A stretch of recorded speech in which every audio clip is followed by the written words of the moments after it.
Bem-vindos à nossa análise aprofundada. Hoje a gente vai mergulhar nos comentários bem interessantes sobre um texto antigo, um trecho da Carta Bíblica a Tito, o capítulo 2. Isso aí. E a questão central que esses textos levantam é bem direta, na verdade. Como é que a fé, aquilo que a gente acredita, se conecta mesmo com o nosso jeito de viver, com os relacionamentos do dia a dia? Exatamente. É o ponto nevrálgico. Pois é. A gente tem aqui algumas análises que pegam as instruções dadas para esse líder, o Tito, né? Instruções para grupos bem diferentes numa comunidade lá em Creta.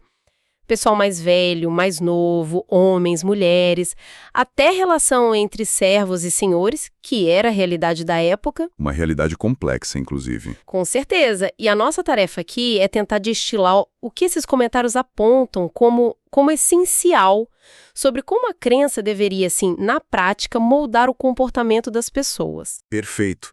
A grande questão que permeia esses comentários é justamente essa ligação, sabe? Entre a tal da sã doutrina, um termo que aparece bastante, e quer dizer um ensinamento completo, saudável, né? E a vida concreta. Não era para ser só teoria na cabeça, era para ser algo que realmente transformasse o jeito como as pessoas interagiam, como elas se portavam ali na sociedade cretense, uma sociedade que, diga-se de passagem, tinha seus próprios desafios culturais bem específicos. Ok, então vamos começar a desembrulhar isso.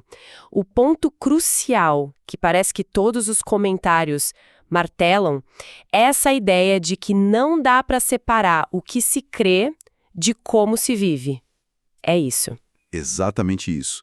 Eles contrastam muito essa ideia com a menção na própria carta de falsos mestres. Gente que aparentemente tinha um discurso bonito, mas a vida, o comportamento, era outra história completamente diferente. Havia uma desconexão clara. Entendi. E essa conexão, ela era vista como algo vital? Absolutamente vital. Um dos comentaristas que a gente leu, o John Stott, ele usa uma imagem bem forte para isso. Ele compara a doutrina a um corpo saudável. Se a crença, a teologia, está doente ou está incompleta, a vida prática, o comportamento, também vai ter problemas. É como um reflexo. Interessante essa analogia. Pois é, a saúde da vida dependeria, então, da saúde da crença. Para esses comentaristas não existia comportamento ético sólido, sabe? Sem uma base de crença correta por trás. Faz todo sentido. Isso me faz pensar que não bastava o Tito só ficar repetindo o discurso certo, então. Ele mesmo tinha que ser a personificação disso, né? Os comentários falam que ele tinha que ser um padrão. É isso? Precisamente. A palavra grega que está lá no original é typos, e ela carrega essa ideia de um molde, de uma marca, sabe? Um exemplo a ser seguido. A vida dele precisava ser uma demonstração viva, prática, da doutrina que ele ensinava. A ideia implícita ali nos comentários é que a melhor forma de lidar com ensinos errados não era só ficar apontando o dedo criticando, mas era viver a verdade de um jeito tão claro, tão evidente, que a diferença ficasse óbvia. Ah, interessante essa abordagem. Um dos comentaristas usa até aquela analogia do especialista em dinheiro. Ele reconhece a nota falsa porque ele conhece a verdadeira nos mínimos detalhes, né? Entendi. Viver a crença correta acaba expondo o que não é autêntico. Exatamente. É uma forma de contraste. Entendi. É uma responsabilidade tanto para o líder, né? Mas e para a comunidade como um todo? Como essa tal sã doutrina deveria se traduzir no comportamento dos diferentes grupos lá em Creta? O que as análises dizem sobre isso? Olha, os comentários detalham isso bastante. Vamos pegar por partes. Começando pelos homens mais velhos. O que se esperava deles? Liderança pelo exemplo. E aí se destacam algumas qualidades que eram consideradas essenciais. Primeiro, a temperança, que no grego é nefalios. Significava sobriedade, autocontrole. E isso era especialmente importante numa cultura que, pelo visto, tinha problemas com excessos. Talvez com vinho. Certo, autocontrole. Que mais? Depois, respeitabilidade. Sêmonos. Um comportamento sério, digno de respeito, sabe? Ter uma boa reputação. Não no sentido de ser carrancudo, sisudo, mas de viver com uma perspectiva mais eterna, talvez. Ok. Também a sensatez sofron, Equilíbrio, moderação nas palavras, nas ações, um autogoverno mesmo. E, fundamentalmente, serem saudáveis, firmes na fé, no amor e na constância, na perseverança. Aquela tríade clássica da maturidade cristã, né? Entendi. Então, para os mais experientes, a tônica era estabilidade, exemplo, autocontrole. E para as mulheres mais velhas, a dinâmica era parecida? Tinha algo específico para elas? Era semelhante, sim, em termos de serem exemplos de conduta séria, de procedimento exemplar. Mas os comentários apontam duas advertências bem específicas para elas. Primeiro, evitar a maledicência, a diabolos no grego. Calúnia, fofoca destrutiva.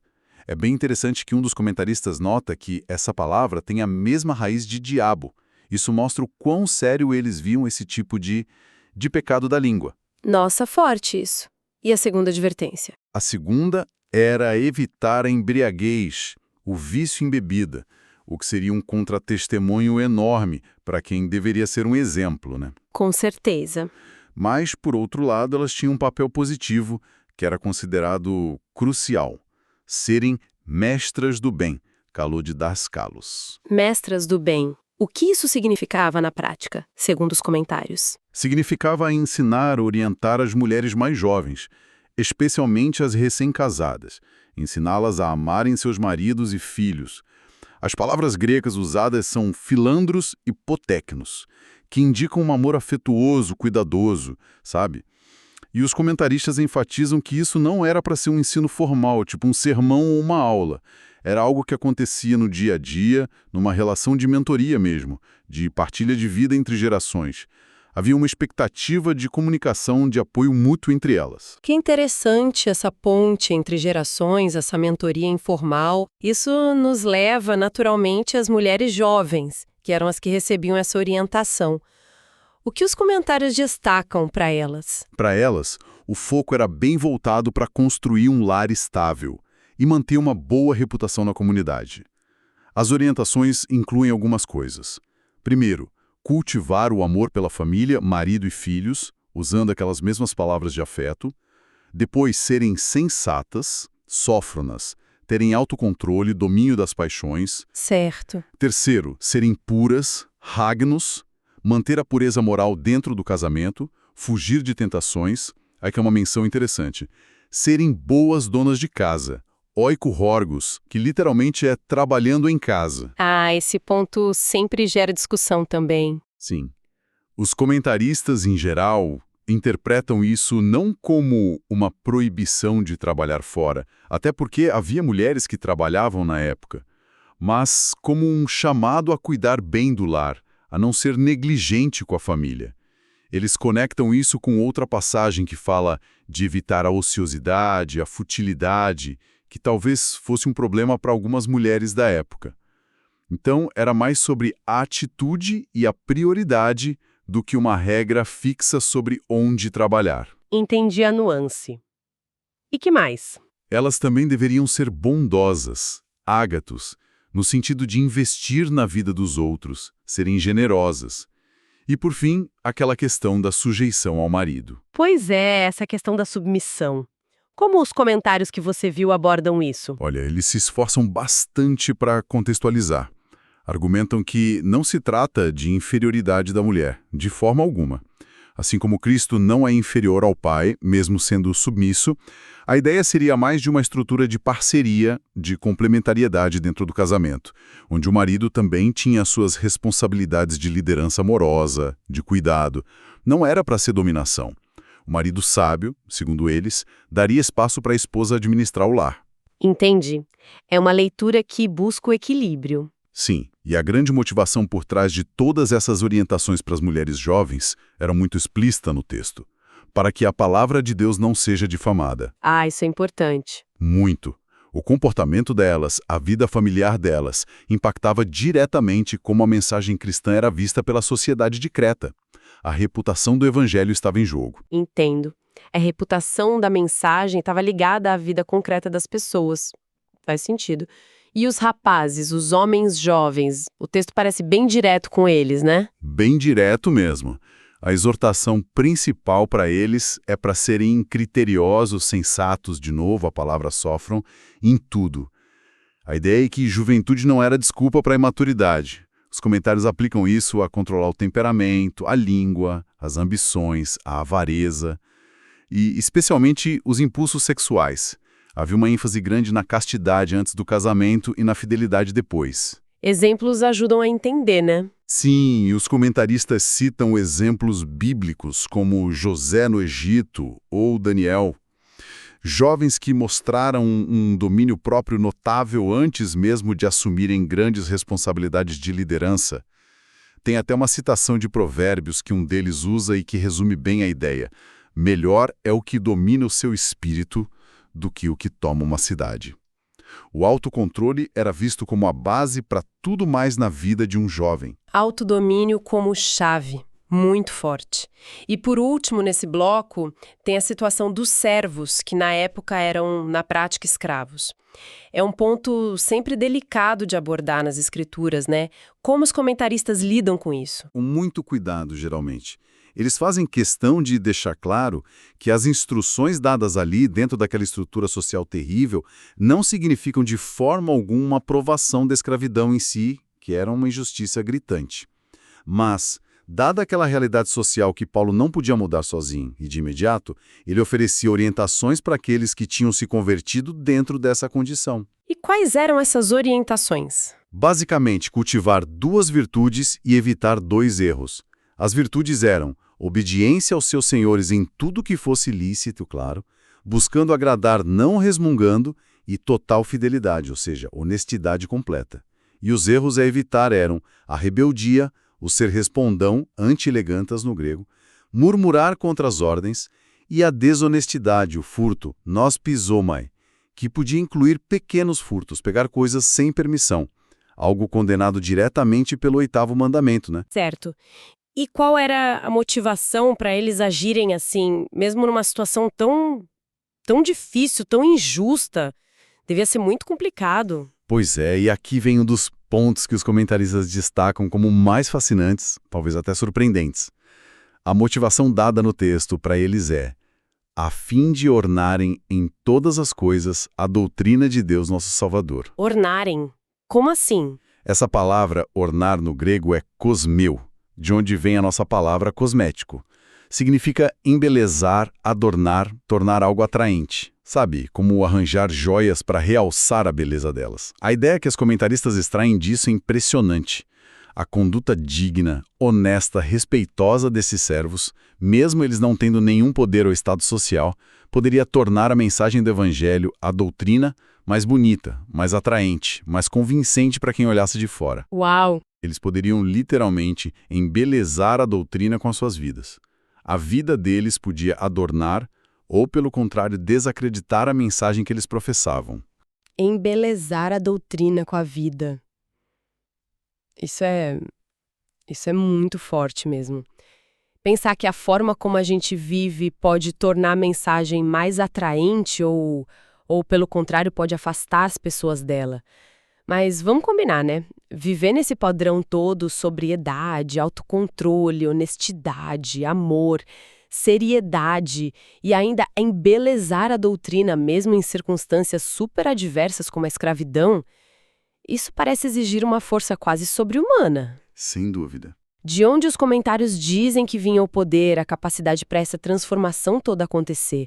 Qual era a fonte? Essa é a pergunta crucial, né? E os comentários são unânimes em apontar para a seção seguinte do texto de Tito, versículos 11 a 14. Eles veem essa parte como o motor, o fundamento teológico para tudo isso que foi dito antes. É a graça de Deus. Sem ela, todas aquelas exigências anteriores seriam só um fardo pesado demais, impossível de carregar. A graça é que capacita. A graça como motor. Faz sentido. Como eles descrevem essa graça? O que ela é, exatamente? Bom, o texto diz que a graça de Deus se manifestou. A palavra grega usada aí é epifaino, de onde vem epifania. Sugere uma aparição, algo que estava talvez oculto e de repente se torna visível como o sol nascendo no horizonte. E essa graça tem algumas características, segundo os comentários. Primeiro, a origem dela é Deus. Segundo, a natureza dela é salvadora. É definida como aquele favor divino imerecido que dá um maior presente à salvação a quem merecia o pior castigo. Certo. Favor imerecido. E terceiro, a extensão dela. O texto diz que ela se manifestou salvadora a todos os homens. Os comentaristas interpretam isso não como se todos fossem ser salvos automaticamente, tipo um universalismo, mas que a oferta da graça quebra todas as barreiras sociais e culturais que Paulo tinha acabado de mencionar. Ela alcança homens e mulheres, idosos e jovens, senhores e servos, todos os tipos de pessoas sem distinção. A porta está aberta para todos. Entendi. Então a graça salva e alcança a todos, sem barreiras. Mas ela faz mais do que só salvar, né? Pelo que eu entendi, parece que ela também tem um papel de ensinar, de educar, é isso? Exatamente. Os comentários falam muito da pedagogia da graça. A graça se torna nossa professora, nossa educadora. A palavra grega é paideususa, que tem a ver com treinar uma criança a educar. E o que essa graça professora nos ensina? Basicamente duas coisas principais. Primeiro, ela nos ensina a dizer não, a renunciar, a negar decididamente, arneumai, uma palavra forte de rejeição, a duas coisas. Uma é a impiedade, a sebeia, que é viver ignorando Deus, rejeitando Deus, ter uma teologia errada na prática, viver sem levar Deus a sério. Ok, negar a impiedade. E a outra? A outra são as paixões mundanas, cósmicas epitemias, que são os desejos desordenados, a ética errada, que flui daquela impiedade. É a busca desenfreada por prazer, poder, posses, status. Tudo aquilo que o mundo sem Deus valoriza. Os comentários enfatizam que renunciar ao erro, ao pecado, é o primeiro passo essencial. Não existe graça barata, sabe? Aquela graça que meio que compactua com o pecado. A graça verdadeira nos ensina a romper com ele. Entendi. Dizer não ao que é destrutivo e o que ela ensina a dizer sim. Para que tipo de vida ela nos educa? Boa pergunta. Ela nos ensina a viver agora, neste mundo presente, de três maneiras que são interligadas. Primeiro, de forma sensata, sófronos, de novo essa palavra, autocontrole, moderação, uma relação correta consigo mesmo. Viver no mundo, mas não conformado a ele. Certo. Segundo, de forma justa, dikaios, integridade, honestidade, uma relação correta com o próximo, com as outras pessoas. E terceiro, de forma piedosa, eusebos, reverência, devoção, uma relação correta com Deus. É um retrato bem completo de uma vida equilibrada, íntegra, voltada para Deus e para o próximo. Sensata, justa e piedosa. É um tripé importante. Exato. E tem mais uma coisa que a graça ensina. Ela nos ensina a esperar. Esperar. Esperar o quê? A bendita esperança. O texto identifica essa esperança como a futura manifestação, olha a palavra epifania de novo, só que agora não é a manifestação da graça, mas da glória do nosso grande Deus e Salvador Jesus Cristo. A primeira vinda dele foi em graça e humildade, a segunda vinda será em glória e poder. E nós vivemos nessa tensão, nesse entretempos, né? Entre o já da graça que recebemos e o ainda não da glória que esperamos. Essa tensão do já e ainda não. E essa esperança no futuro, segundo os comentários, não é para ser uma fuga do presente. Tipo, um dia tudo vai melhorar, então não preciso fazer nada agora. Pelo contrário, ela é vista como um poderoso motivador para viver de forma sensata, justa e piedosa agora. Saber para onde estamos indo purifica e dá perspectiva para a caminhada presente. Faz muito sentido. A graça, então, ensina a negar o mal, a viver o bem e a esperar o futuro glorioso. Mas como ela opera essa mudança tão profunda nas pessoas? Qual é o mecanismo? O que torna isso possível na prática? O versículo 14 dá a chave para isso, apontando para o ato central que possibilita tudo. Cristo a si mesmo se deu por nós.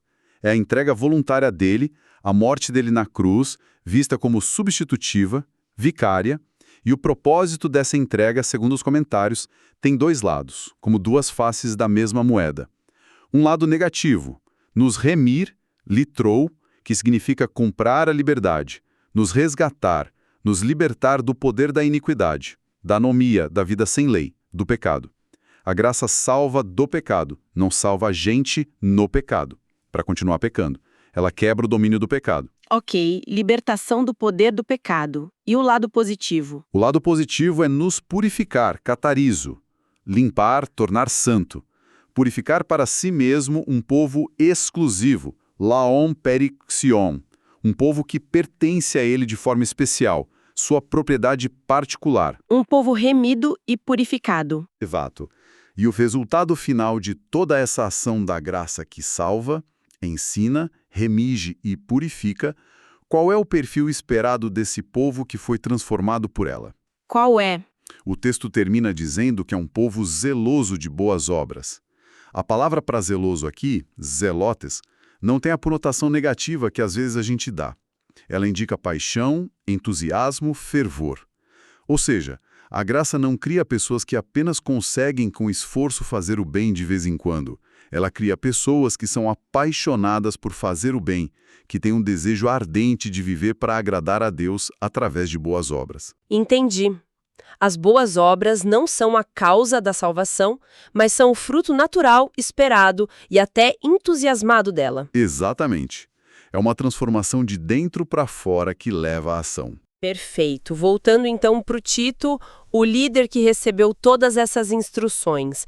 Depois de colocar toda essa base teológica incrível sobre a graça como motor de tudo, Paulo volta a falar diretamente com ele no finalzinho do capítulo, né?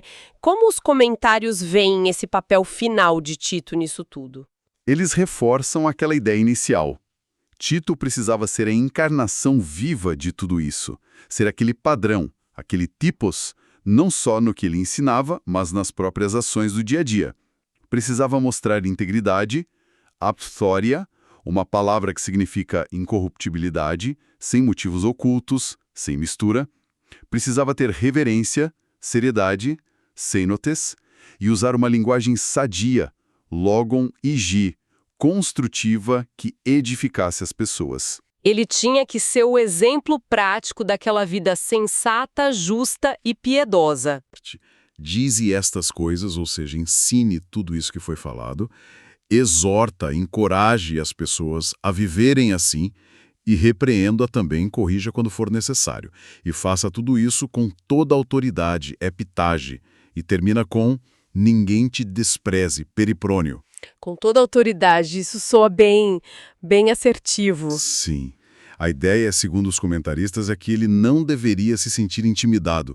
Talvez por ser jovem, talvez por ser um estrangeiro em Creta.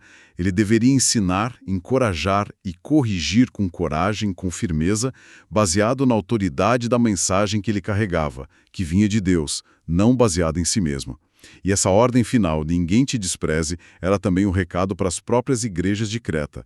Elas deveriam respeitá-lo como líder enviado por Paulo, reconhecer a autoridade da mensagem que ele trazia. Juntando tudo então, o que parece emergir desses comentários todos sobre Tito 2 é uma visão da fé que não é só um conjunto de ideias abstratas na cabeça, né? De jeito nenhum. É mais como uma força dinâmica, poderosa, que deveria redesenhar a vida por completo. O caráter pessoal, a vida em família, o trabalho, as relações na comunidade, tudo deveria ser tocado e transformado por essa fé. Uma visão muito integrada, né? Onde crer e viver são inseparáveis. São duas faces da mesma moeda. E tudo isso, como a gente viu, brotando da graça de Deus, como fonte, e sendo vivido com os olhos na esperança futura, na volta de Cristo. Exatamente. É uma visão bem holística da vida cristã. E talvez, sabe, para a gente ficar com algo para pensar, para refletir depois, podemos voltar àquela imagem que achamos tão forte, a do servo adornando a doutrina com a sua vida. Uma pergunta que fica ecoando dessa análise toda, para mim pelo menos, é: como seria isso hoje, no nosso contexto, no século XXI? Como seria uma pessoa cuja vida, as ações, o caráter, os relacionamentos realmente conseguisse embelezar, tornar atraente, tornar bonita as crenças fundamentais que essa pessoa diz ter? O que significa concretamente adornar a doutrina hoje? Nossa, é uma ótima pergunta para a gente levar e continuar pensando. Adornar a doutrina na prática. Muito bom. Bom, chegamos ao final desta nossa análise dos comentários sobre Tito capítulo 2. Esperamos que essa conversa sobre essa conexão tão vital entre doutrina, graça e a vida prática tenha sido proveitosa, tenha trazido alguns insights. Tomara que sim. Muito obrigada por nos acompanhar nesta discussão. Até a próxima. Até a próxima.